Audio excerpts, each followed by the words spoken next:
Bollywood Silver Screen presenting Fall. इस कहानी की शुरुआत में हमें बैकी नाम की एक लड़की को दिखाया जाता है जो माउंटेन क्लाइंबर है। उसकी अभी अभी डैन से शादी हुई है।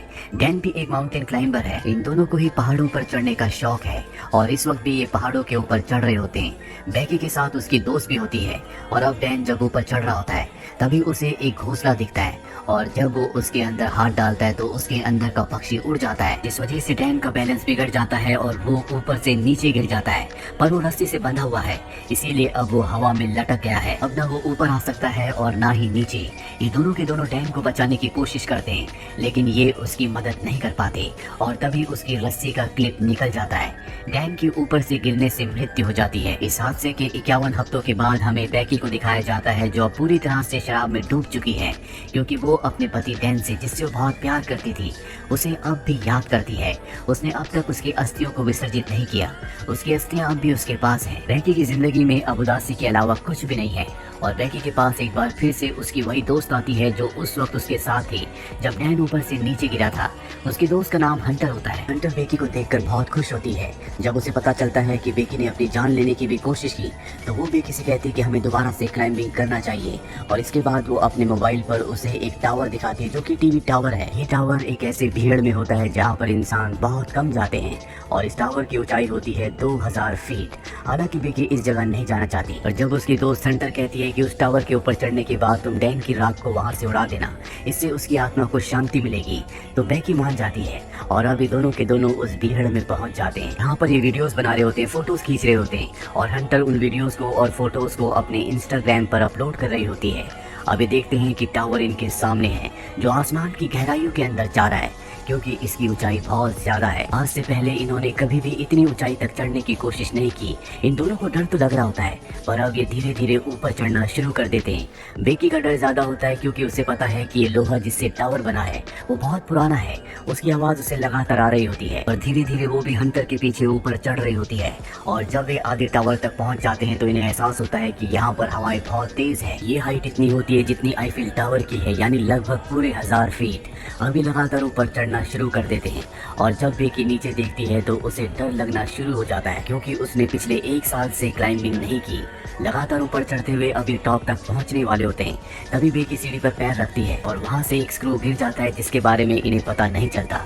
अभी दोनों के दोनों 2000 फीट यानी कि टावर के ऊपर तक पहुंच चुके हैं जहाँ से इन्हें दुनिया बहुत अलग दिख रही होती है। इतनी हाइट पर चढ़ने के बाद, एक टारगेट को अचीव करने के बाद अब बैकी को भी अच्छा लग रहा होता है।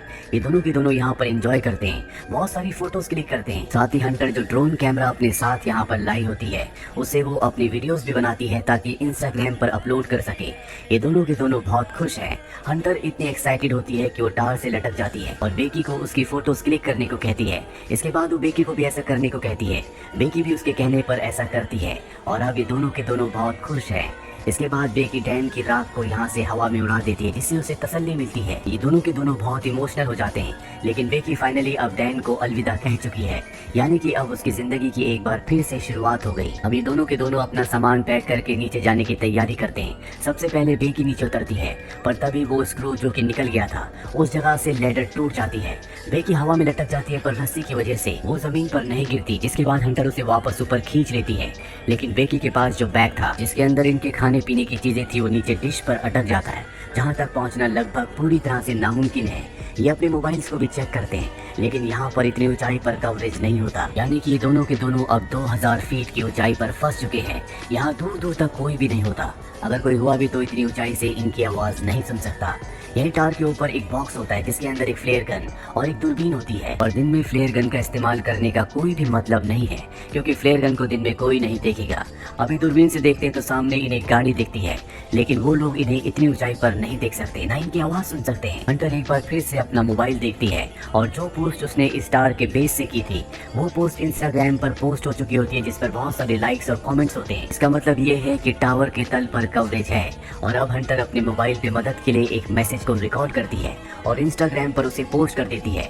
इसके बाद वो अपने मोबाइल को रस्सी से बांधकर टावर से नीचे लटकाती है ताकि कवरेज आए और उसका मैसेज पोस्ट हो जाए।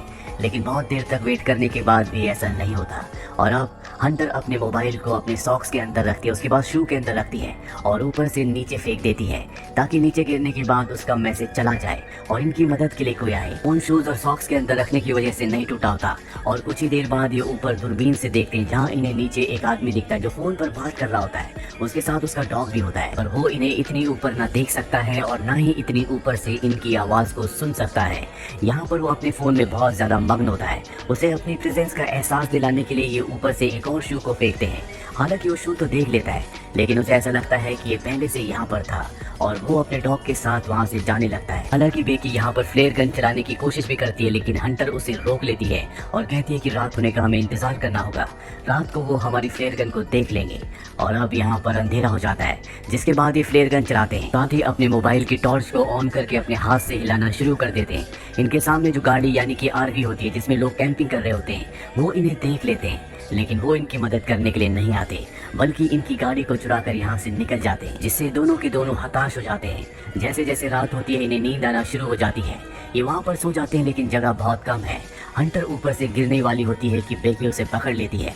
तभी वो देखती है कि उसके पैर पर एक टैटू बना है जिस पर लिखा होता है 143। ये देखकर बेकी हैरान हो जाती है क्योंकि उसका हस्बैंड डैन उसे हमेशा कोड वर्ड में आई लव यू कहता था, यानी कि 143। वो समझ जाती है कि डैन के बीच में और हंटर के बीच में कुछ न कुछ था और जब वो हंटर से पूछती है तो वो एक्सेप्ट कर लेती है। वो बेकी से माफी भी मांगती है, लेकिन बेकी अब पूरी तरह से नम हो चुकी है। बेकी की नज़र अब भी उस बैग पर होती है जो बैग नीचे एंटीना में यानी कि डिश पर अटका हुआ है। उसके अंदर इनका ड्रोन और खाने पीने की चीज़ें हैं। किसी भी कीमत पर इन्हें उस बैग को ऊपर लाना होगा, पर वहाँ पर सीढ़ियाँ नहीं होती, इसीलिए उस बैग तक पहुँचना इतना आसान नहीं है। पर हंटर जो कि बहुत ही साहसी होती है, वो रस्सी की मदद से नीचे जाना शुरू करती है, पर इससे पहले कि वो डिश तक पहुँचती रस्सी खत्म हो जाती है। हंटर जंप लगाकर डिश तक पहुँच जाती है। अब उसके पास बैग है, लेकिन रस्सी उससे दूर होती है। वो सेल्फी स्टिक की मदद से बैग को रस्सी में अटकाती है और इसके बाद खुद भी जंप मारकर रस्सी को पकड़ लेती है। पर रस्सी से ऊपर चढ़ना इतना आसान नहीं है, क्योंकि इसमें बहुत ताकत लगती है। उसके हाथ जख्मी हो रहे होते हैं, जिस वजह से रस्सी उससे छूट जाती है, वो नीचे गिर जाती है। बेकी जब नीचे देखती है तो वो अब भी रस्सी से अटकी हुई होती है और वो उसे रस्सी के साथ ऊपर खींच लेती है, जिस वजह से उसकी जान बच जाती है। अब इनके पास इनका ड्रोन है जिसे ये मदद मंगवाने के लिए यूज करना चाहते हैं। ये एक पेपर पर लिखते हैं कि हमें मदद की जरूरत है, हम टावर के ऊपर अटक चुके हैं, और उस पेपर को ये ड्रोन के साथ फिक्स कर देते हैं और अब ये ड्रोन को उड़ाते हैं। पर तभी इन्हें पता चलता है कि इनके ड्रोन की बैटरी बहुत ज्यादा डाउन है, वो सामने दूर दिख रहे घर तक नहीं पहुंच सकता, इसीलिए इन्हें ड्रोन को वापस बुलाना पड़ता है। और अब एक बार फिर से रात हो जाती है। रात को जब बेकी सोती है तो ऊपर देखती है कि टावर के टॉप पर एक लाइट जल रही है, यानी कि वहाँ पर करंट है। वो बड़ी मुश्किल से ऊपर चढ़ती है और ड्रोन के चार्जर से उसे चार्ज करना शुरू करती है। जब तक ड्रोन चार्ज नहीं होता उसे वहीं पर लटका रहना पड़ता है। ड्रोन जब पूरी तरह से चार्ज हो जाता है तो बेकी नीचे उतर जाती है, जिसके बाद ये ड्रोन पर उसी टिट को लगाते हैं जिस पर इन्होंने लिखा होता है कि इन्हें मदद की जरूरत है, और इसे उस घर की तरफ भेजते हैं जो सामने दिख रहा होता है। पर इससे पहले कि वो घर तक पहुंचता वो एक गाड़ी से टकरा जाता है, जिससे इनकी आखिरी उम्मीद भी टूट जाती है और अब इन्हें कोई उम्मीद नहीं है कि कोई इनकी मदद के लिए यहाँ पर आएगा। बेकी की हालत बहुत ज्यादा खराब हो चुकी है। वो हंटर से कहती है कि तुम मुझे अपना शू दो, मैं एक बार फिर से मोबाइल पर मैसेज करके अपने डैड को सेंड करती हूँ। अगर हम उसे नीचे फेंकेंगे तो हो सकता है कि कवरेज आ जाए और मेरे डैड को हमारा मैसेज मिल जाए, वो हमारी मदद के लिए यहाँ पर आ सकते हैं। लेकिन हंटर उसे मना कर देती है और तभी उसे एहसास होता है कि उसके साथ हंटर है ही नहीं, वो अकेली है। दरअसल जब हंटर नीचे बैग लेने के लिए गई थी तो सच में ऊपर आते हुए उससे रस्सी छूट गई थी, जिससे उसकी मृत्यु हो गई थी और अब भी उसकी बॉडी डिश के ऊपर होती है। दरअसल बेकी सिर्फ यहाँ पर हेलुसिनेट कर रही होती है, पर अब उसे सच्चाई का पता चल चुका है कि वो इस स्टार के ऊपर अकेली है और उसकी जीने की उम्मीदें पूरी तरह से खत्म हो चुकी है। वो मरने से पहले अपने पिता के लिए आखिरी मैसेज रिकॉर्ड करती है, लेकिन वो यहाँ से डिलीवर नहीं हो सकता क्योंकि यहाँ पर कवरेज नहीं है। वो वहीं पर सो जाती है और सुबह जब उसकी नींद खुलती है तो वो देखती है कि वहाँ पर एक वल्चर उसके घाव को खा रहा है। वो उसे पकड़कर मार देती है।